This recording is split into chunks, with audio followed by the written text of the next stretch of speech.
Broadcasting from the business capital of the world, this is the Podcast Business News Network.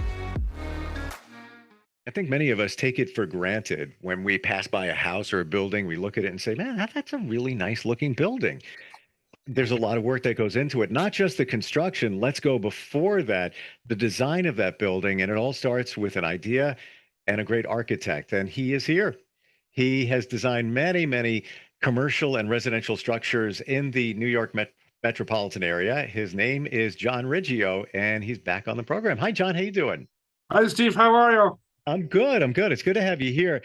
And we've talked before about some of the work that you've done and the process. Before we get into, and we're going to take a look at some different things that you've done. Before we go there, how did it begin in terms of you? Did you have a mentor along the way to get you started in this path of architecture? Yes, one architect that used to help me a lot and really got me into really becoming my own independent architect, and I was made an associate of his office, was Sonny Lerum. And he also, his company was ZG Lerum Jr., AIA Associates. And his last office location was over here in West Orange, New Jersey. But we started over in New York City originally. And I worked for him for a number of years. And there was a few jobs we worked on there. Well, one of them was really the Philippine embassy in Manhattan. Inside there, they had what's called the Philippine National Bank. And this was a new idea, was to put the bank inside the embassy. Wow. And I helped make the design for the bank inside the embassy, and everything went great. And they even had an opening ceremony for that job too, which was pretty good because I went there, met all kinds of different people. A lot of them were involved with international affairs and things like that. So that was really good. And then from that set of jobs was also another project working on the ambassador's residence for the Philippine ambassador's residence, one of his locations. So that job was very educational because when I worked on that house, that was some very interesting. One of them was having a meeting room. When you enter into the residence, there's a meeting room to one side of the entrance. And that is so someone could walk in and ask questions to the ambassador. Maybe they have problems with their citizenship, things like that. They need problems with their visa. They can go into the room, they could talk to them, and they don't enter into the rest of the house. I think, but years later, as I really got into making a lot of larger houses here in New Jersey, was to make this same kind of room here. And I know on each job, whenever we make this where we have a large living room to one side and we have like another family room or meeting room to the other side of the entrance, is very similar to an ambassador's residence. The ambassador's residence, the square footage is large. It's a very similar type of house. So that is the same type of idea. And I know working on these jobs here, it has the same type of interesting thing where you enter into the entrance and you have this extra room where you could use for meetings and things like that, someone coming over.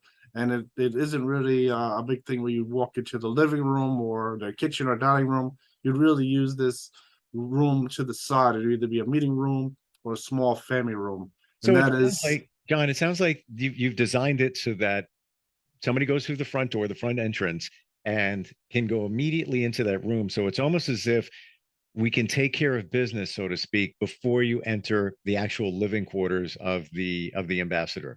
Yes, that's correct. Okay. A lot of people like this idea in their larger house too. They have this room and they might use it for a similar purpose. Someone would come over, instead of really walking through the house, they would keep it just for business, where you would sit and go into the meeting room and discuss business or anything that's done very quickly, and you don't have to really go through the whole house. So that is one thing that I put on a lot of these projects, is having this room to the side. A lot of times this really comes down as being a small family room.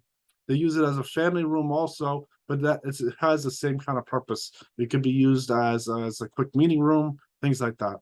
Wow. It actually sounds like a great idea because you separate what could potentially be something connected to business and they're not entering your house. Want to be a little private, not have people in.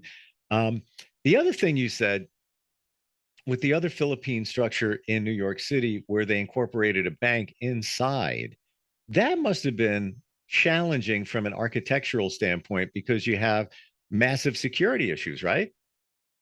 I think back then when this was being constructed was in the year 1993. Mm-hmm. And there wasn't that much security. I think we have some security where we were going to put the glass, bulletproof glass on the counters, things like that. Sure. But otherwise, it wasn't that tight in security. You could just walk into the embassy entrance for the bank and then walk up to the counter like you would at any bank location. So crazy question, gotta know. Was there a vault? Oh yes, the that bank was it was really just a small outlet bank, but it was equipped with all the necessary things they'd have there. They'd have a counter, they'd have tethers there, they'd have a back room with a vault, things like that. It has everything for a bank location. That is really what they have there. Interesting. So when you were working on those projects with your mentor, that was really, you said the year 93. That was pretty much at the beginning of your career, right around that time, right? Yes, I graduated in 1992, and this is one job that was really just right after graduation. And that job was also worked very good, also because there was a whole celebration there. They had an opening ceremony and everything. I remember this, and was an important thing. That was good. I was able to get out there and meet some people. It was pretty good. Wow. Andrew, you I didn't know these things. You had quite a career going on there, which continues to flourish. How about some other things that you've done over the years? Yes, and then also from with that same architect, I worked on a number of projects, and I can share the scheme with you now. Let me show you some Sure. samples here. I have a couple pictures of this here, and this picture starts off showing you can see it on the screen. This shows the photograph of a set of stores, and this whole corner where you see the dry fit finish is one big store. So this is a big brand new building that we built, and I did the construction drawings for this whole job. This was a very good job. It was approved very quickly, and this shows a picture years later with all the stores in there, them using it. And this is just one job that I have some pictures of that are good to look at. Can you click Then, that and make that larger? yes, let me see if Okay. I have a larger picture of this. Yes, there it is. Okay, can you see the zoomed in picture? No, we're not seeing that. I don't know if you have two screens or what. Okay. Yeah, I think that's the largest size picture I have for this. Hmm. You could see the small picture? Yeah, I see the thumbnail. Oh, just the thumbnail picture? Yeah. Okay. And this is in New York City? Yes, that's in Queens, New York. Okay, Gotcha. so let me open this folder, Ken. Let me see if I get open some of these pictures here. Okay, can you see the photograph enlarged? No, actually, I think it might be on, maybe you have two screens, I'm guessing. I don't know. I have two screens. Yes, let me see if I could bring it to the other screen. Let me see if I put it here. Yeah, Can you see now? don't see it now. No. Okay, let's see what I have here. Zoom is not an exact science. Yeah. Can you, can you see it now? No, interesting. No, wait, we see the thumbnails. Oh, only the thumbnail pictures. Okay, let me see if I can make the thumbnail pictures much larger then. Let's see what we have here. Okay. How about that? There you go. That's better. Yeah. Okay, good. Okay, so then from these pictures, it's just here, this was the celebration that they had there. And then this here, some of these pictures are showing that this picture I'm highlighting is the church picture. This shows the display they had there. They had to raise funds for a new gymnasium. And I made the drawings for the gymnasium. I had someone make a model. We hired a model maker. His office is in Manhattan. And from there, they have here, I don't know if you can see the enlarged picture, but this is like this small tent, and it shows image of the proposed structure. It shows some people here looking at it, and it shows you all the different people from the church, and the people in the church community are coming over, and they're looking at the model, they're looking at the photographs and the plans that I had made. And from this, they completely approved it. And this is for the St. Joseph Church. And so I was working on that, and that is really what was happening there. I don't know if you can see this. From this picture, you can see the two labels on here. It says St. Joseph Church and everything, and so that's what happened there. Unfortunately, this architect I was working for appeared to have passed on before this job was finished. Oh, wow. But they did erect the gymnasium in the exact same location. I did check on this later. But I think someone else had to finish the job.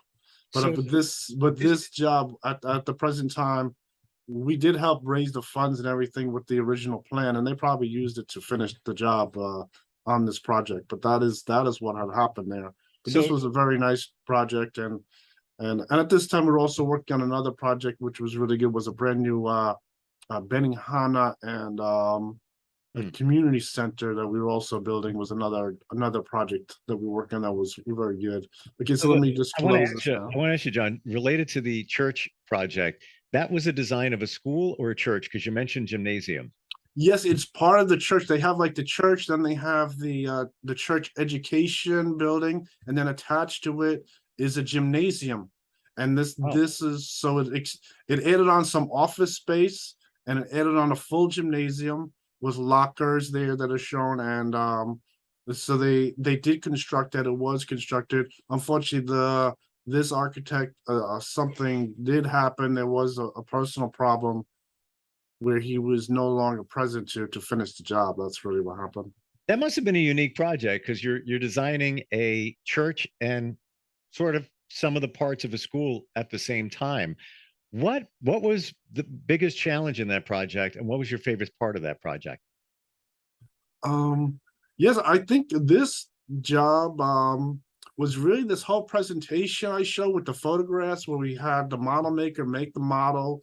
We had our presentation drawings there, and it really had to have a fundraiser and approval by everyone in the church community there. So that is this was really sort of exciting in that way to see the whole thing happen, to see all the people come out and look at the model. And with this church, I also did the entrance on part of the church too. They expanded the entrance with some additional steps and things like that, and I worked on that design too. They did finish that also. That's got to be such a great feeling. I'm sure over the years you've driven by, maybe popped into that church, and just to know that people are congregating, they're all together for a common purpose and under the roof of something you design. That honestly, that's got to really feel great. Yeah, yes, it was a big project. It worked really good. Wow. How about some other things you've worked on in the years that you've been an architect? Yeah, I've worked on all kinds of jobs. Sure, I think as far as with this architect, I worked on a number of jobs. Some of them were even constructed overseas in the Philippines. Since we're revealing his name, they worked on a whole subdivision of more than 100 houses. Wow. Some other church structures that I did design over there, and even worked over in the Dominican Republic with him. We made a very nice estate. I think over there the houses had to be made of poured concrete, so that's one thing because they have really bad weather. Sure. So on that job, it was a large house, like a 5,000 square foot house, and one thing about it was really that it really had to be made of all concrete. That's one code requirement they had there in the Dominican Republic, and that's another large project that we worked on, and Did they? I number want of to ask you jobs. because I have a visual. We're talking Caribbean. Was the roof the ceramic? I'm trying to think of what's the name of those roofs that It was terracotta roof. terracotta roof? Yeah, it was. Yes. Wow. So I've always, and I love the Caribbean. I love the architecture and just the feel of those buildings. pretty much anywhere you go in the Caribbean, and especially those roofs. It's so distinctive of a Caribbean structure. What's underneath that? Like, take me through that. So we have the terracotta roof, which kind of I'm guessing is more of a decorative, or does it serve a real purpose? It is terracotta with a wood structure, and then as far as the foundation walls are concerned, it was made of poured concrete. That's really how it was constructed. How is the roof layered though? So you have the terracotta. Uh, It had wood on the roof. it just seriously like plywood on the roof? Yes, it Oh, has just a thicker structure. It is made to support the load of the terracotta. wow. It isn't that big of a deal. Does so final question on that because I've always wondered every time I go on vacation, is that the terracotta serving a purpose or it's completely decorative? No, it's complete. It is a roof that is functional. It works. Hmm. Okay. I always wondered like why pick terracotta? Why not pick something else? Interesting. What about what about people? I've architects sometimes, and I've run through a few in the over the years that complain about their job. Like you love your job. It's and it shows you have the passion. Uh have you encountered architects that are just not happy doing their thing? Yes, one thing about architect work, I like the architect work. There's nothing wrong with it, and but one thing about I noticed is that the further you go as an architect, after you start off and do your first initial years of studying in architecture college, and then you start to get involved with working for architects, is all of a sudden you start to hear complaints coming through from people you work for that they're not making enough money. They it's very tedious work. It's difficult, and a lot of them their mind starts to wander, saying maybe I can go back to college, get a job working in a executive office, like a corporate office, or maybe I even open like a coffee shop or something like that. And I think over the years, hearing that was sort of depressing. I didn't like it. But because I think over the years working, I don't think there's that much really to complain about. The things with the amount of money you make and things like that is, yeah, that's a problem. You have to figure out how to solve those kind of problems as far as your income and making more money and things like that. But that isn't that good. It sort of is like a downer, depressing on you, and it doesn't really help you keep your mind going forward. I think you really have to like make your own calendar of events to do as an architect, where you're working for someone. Uh, that's why I was saying, like, with a lot of times if you work as an architect, you have other things that you're interested in doing. You have to set your own calendar, especially a social calendar of events too. You Most architects' offices are small. You also have to be very working, on your own doing this kind of work. Sure. There's all kinds of technical knowledge you have to keep learning. It isn't very social as far as that is concerned, but you need to have like a social calendar of going to like professional networking, things like Mm, that, to really to get rid of those problems. Because when I was working for people, I think a lot of people have the problem of complaining. Then they can get stuck in the rut of sitting in your office too long, wondering, when are people going to come drafting? When are the clients going to start walking yeah. in? Yeah, and you know what? We're humans. We want to interact with people. So I could see that, sometimes that can be put a damper on the job, but at the same time, like you said, get out there and I have to imagine you're probably connected to lots of builders, and that's where repeat business comes in. Because I knew an architect, he lived in my neighborhood, two houses back, and he wasn't a full-time architect, although he worked in the tech industry. Very creative guy. He designed my house and also, oh, actually uh the upgrade on my house, and then I later put a room on in the back, which is really nice. But he knew a lot of builders. He always kept connected and building departments. You always just keep those connections out there because I'm sure that it pays back. Knowing I those. think I think one thing that's happening with architect work and working in the office is like a drafting job is very low. You don't really need that much education. A lot of it is just a drafting job is really it's its own trade too. Some people can go from different industry to different industry as just a draftsman. So when you're doing a lot of percentage of work as drafting and learning in an architect office doing drafting work, it's really like the lowest job. And I noticed each step in becoming an architect there was some rewards involved. I think first you have to start college, then you have to successfully graduate college. And then I think at each step you sort of give them some reward. You start moving up a little. I think you feel a little more important. You're around better people. And then the same thing, like after you graduate, then you're doing a very low job of drafting. So then at the one point when you then get your license at that point, you're obviously much higher again. I remember getting my architect license really started to put me with better people, and the whole thing with starting my own office then put me up again where I was at a much better level with different people, meeting people, all kinds of sort of putting you up more like in a management level. And that was really good. And I think that is one thing to look forward to, I think, as far as working as an architect and was moving up ahead, and and I thought that was really good. And so I think that was really a very interesting thing What when do I you was. find is, John, the most gratifying part about your job? Is it dealing with clients and them being very happy after seeing the plans or maybe even the 3D rendering? Is it seeing the finished structure after it's built? Is that, because we all have in our jobs those little things that make us feel good, whatever it might be. It's, wow, that I feel like I'm doing what I should be doing. And I felt that elated moment. What is it for you that just feels really good about being an architect? Yeah, I think it is a good position. It's an important job. So it is puts you with a good group of people.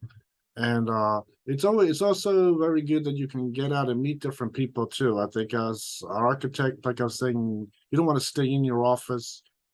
It's good to do a variety of things to get out in the field. You can talk to different people. You get outside your office. So that is one good thing about it. And those advantages, I think you want to try to keep as you're going as becoming an architect and learning architect is to keep all those different things of getting out there Sure. and doing some measuring, taking pictures. You do all the different things. There's even all kinds of things like going to the building department and things like that, so you can get outside and do all the variety of things. Keeps the job really at the best for you. That's the all you get a variety of experiences, and that is one good thing about it. That's fun. I think just simply different jobs. Some jobs are very different. You have to go to your job desk. I know from over the years taking some side jobs, you have to go to your desk and it's very important for you to think completely different. You have to really stay there at your desk and not think about where you have to go and outside and go to any location. So it's a different type of idea. And I think all Well, those. I'm curious because a name just popped in my head. Um, an architect who has designed, I think, like 1,000 different buildings over his career, which is like 70 years. Frank Lloyd Wright. Yes. Yeah, somebody that resonates with Well, you. I think one thing I found out about the Frank Lloyd Wright and Frank Lloyd Wright buildings is it turned out to be an excellent vacation spot to go to. This is something I found out over the years that, like when I was in college and the desire to learn about architect buildings that they're teaching us in college and things like that. And one of them was when you take like a vacation, was to really head over and go take a look at the Frank Lloyd Wright houses. And I think during that time, I ended up going to a bunch of them. I went over to the Falling Water location that's over there in Laurel Highlands, Pennsylvania. Then I went over in like the Hollyhock in California, and they have like the museum in New York City over here. They have over in Chicago. I passed through the area, stopped over at the his office locations he had over there in Chicago, and then he was even in Arizona. I visited his Taliesin West in Arizona.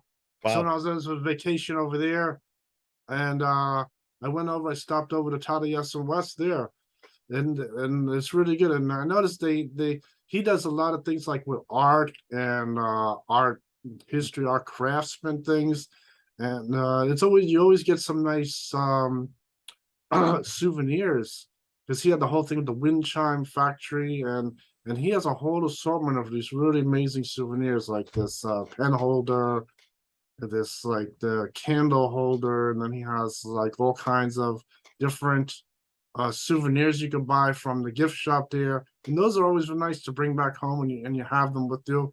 I mean, I think that is one good thing. So instead of like going there and then going to like the art museum, I think one thing that I got into was going to some of his house locations on when I went on vacation, and it turned out to be a pretty good idea.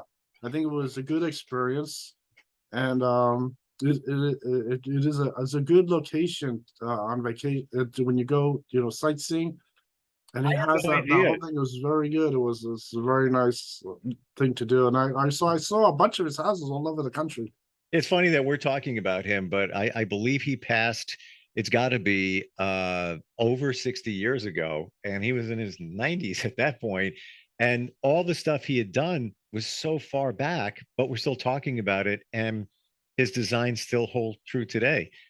John, we're just about out of time. Great talking with you today. I want to tell everybody if somebody wants to take a look at some of the work you do, or if they're considering making some changes or starting from scratch, whether it's residential or commercial. And the website is John Riggio, Riggio.com. And always fascinating talking with you, John. I love art, I love design, and I appreciate what you do, just being able to see a building because a building is life. It supports life. If we didn't have good designs and buildings, our lives wouldn't be as good. So appreciate all the work you do, and I appreciate you being here today, John. Thanks a lot, Steve. Thank you. We're going to be right back. Hang on.